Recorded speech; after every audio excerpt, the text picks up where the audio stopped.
Vdekja tragjike e gruas nga Lezhë, Lule Basha, e cila humbi jetën pas i ra nga kati 4 i një pallati, dhe ku më pas u gjetë e dekompozuar, ka sjellë edhe reagimin e bashkëshortit të saj.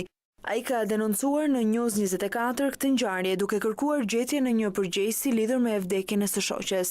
Ajo ka qenë duke dalë në pazar për blerë sa plaçka për vete dhe pastaj për dalë ke ama Konac, domethënë në katin e 4 të New York Center. Aty në katin e 3 e lart nuk ka pas drita. Afër ashensorit është dera në cilën domethënë shtrehen tubacionet e ujit, gazit, edhe tubacione tjera, ajo ka qenë e hapur, domethënë edhe karen nga kati 4 mbërndrum atje poshtë. Atje poshtë domethënë është diktuar me shumë shpejt, me thënë drejtën, sepse punëtori aty ka pa që delte ujë. Është lajmëruar domethënë e punëtori domethënë aty dhe ka pasur njerëz prezent aty që po që ka atje sepse ka domethënë është hapur ujë komplet domethënë edhe pastaj ka lajmëruar tjetrin ai domethënë kur ka hapur ka gjetë gruan time domethënë e ka gjetë neun kështu tram domethënë aty.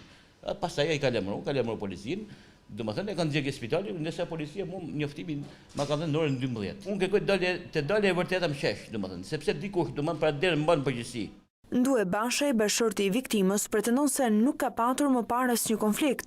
Ndërkaq, ai thekson se nuk ka gjetur as mbështetjen e policisë së Lezhës lidhur me këtë ngjarje.